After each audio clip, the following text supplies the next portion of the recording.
Do you have plain windows like me? First, measure the width of the glass and the height. Place your templates on your window with tape and see what looks best. Now place the horizontal line with the tape on the window. Then place all the vertical pieces. Smooth the pieces of tape with your fingers. Trim all excess tape with a razor. Now we're going to line up our 3x3 diamonds on the intersection of those lines. I tried applying the black tape around the diamond templates, but that did not work out. So my suggestion is to outline them with a Sharpie. Remove the paper and then follow the lines with the tape. Trim off the excess tape.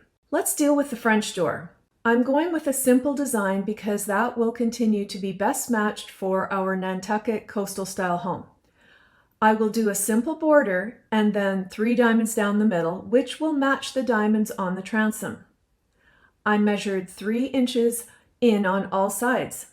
I made the marks with a Sharpie. Then apply the tape. Leave a little excess on either end. Smooth out the tape and then use your razor to cut off the excess. Now do the other 3 sides of the border. Now we're going to do a line down the very middle of the door and add diamonds. 1 at the top, 1 in the middle, 1 at the bottom, and oops! If you get marky on the wood, just like I did, use that rubbing alcohol and it'll come right off. Once I got all 3 done, I realized that it would look better to have horizontal lines extending from the middle diamond because otherwise that diamond is just floating while all the others are anchored in 2 directions. Look how great the transom and French door look now. So much better than how plain they were before. I hope you enjoyed this project and we'll give it a try. It is definitely one of my least expensive projects, but it's had the most impact and I love it. We're going to start with a roll of window film. This is non-adhesive. It is a cling film, which makes it a great temporary solution for privacy and a great solution for renters. Now, instead of just applying this to the window, we're going to roll it out and create a design with this. So I'm using a cutting mat here because it's got some grid lines on it. You can also just use a ruler. I'm going to cut a sheet of film just a little bit larger than the size of my glass.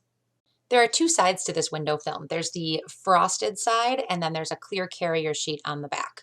I'm going to place my piece down with that clear carrier sheet on the table. Then I'm going to use some painter's tape to just tape it down flat. Now using a pencil, I'm just going to sketch a design onto the film so I can cut it out. You want to use something with simple, straightforward designs that you can cut apart. Now I'm going to grab a craft knife. You can use the scissors for this, but if you get a good sharp craft knife, it's going to be a lot easier. And I'm just going to slowly cut out each piece. So just running my knife along all those pencil lines. I'm going to do this for every line that I drew, kind of leave the pieces where they are, but separate them a little bit.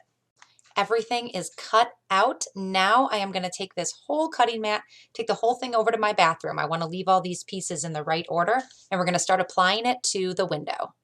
First step is to clean your window really well.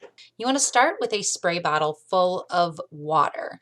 This window film adheres to the window through static cling, but adding some water to the window is going to help it stick really well. So spray your window with water and then grab that first cut out piece. I'm going to start on the bottom and peel off the clear carrier sheet from the back and then gently place it onto the window. What you're going to need is a squeegee tool. I'm using a little craft scraper. You can also use a credit card from your wallet.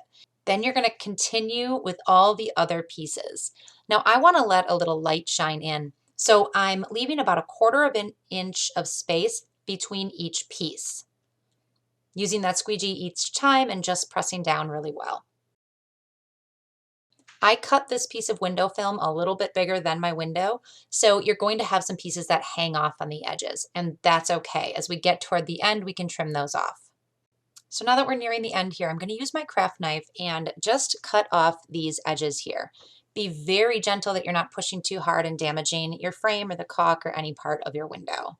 The final step in all of this, once all the pieces are on, you want to make sure to dry any excess water. So grab your squeegee or your credit card and push out any bubbles. Sometimes those are water drops that are left underneath the film. And then just grab a paper towel and blot any water drops that are left. And that is it. We are finished. I now have some privacy in this bathroom. What I love is that some light does filter in, but at night when the light is on in this bathroom, people aren't going to be able to see in. This is also a temporary solution, so I can pull these pieces off whenever I need to. I hope this gives you an inspiring new idea to go try on your windows. This is my main floor bathroom, and in this space, privacy is a major issue thanks to this window, but I have to always keep this blind closed because it actually looks out onto my back deck. So to begin my project, I'm going to go ahead and measure the window, and then I'm going to give the window a thorough cleaning with some wet paper towel and soap. This is my beautiful new window cling that I'm going to be applying to my window. So I took the measurements that I used on my window and I cut it down to size to fit. To apply this window cling, you put a couple drops of dish soap into a spray bottle and then fill it with warm water. Give it a good shake, and then you're going to go ahead and spray the entire window with this solution. Then you're going to take your window cling and place it on, and then using a squeegee, you're going to smooth out all the water underneath. Don't be afraid of using too much water. You can go as crazy as you want with the water. It actually helps the window cling to stick better.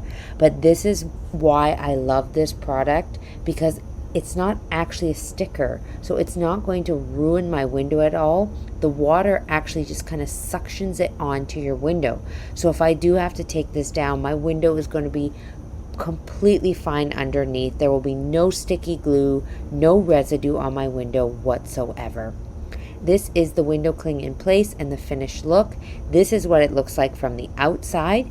And the best part about this though is now I can have all this light filtering in through my window, and it really brightens up my bathroom space. So this is the Star Magnolia pattern from Artscape, and this window cling is amazing.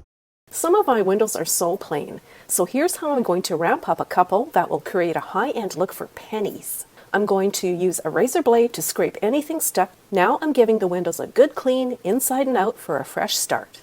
Next, I'm hand sketching some different design options on sliding glass door templates. Going by my chosen design, I'm now marking measurements on the door's framework along the middle, sides, and top. Now I'm unrolling the vinyl tape to the full width of both glass doors combined, plus a little extra. Now I'm attaching the tape to the right side of the door glass, then removing the backing paper as I walk towards the middle, attaching it to the left side. Only now will I run my finger along the entire tape to stick it down to the glass. Sticking down the ends first, then the rest of the tape last, keeps your lines nice and straight. To create the vertical sections, I'm sticking the tape to the top of the glass, then down just below the horizontal tape.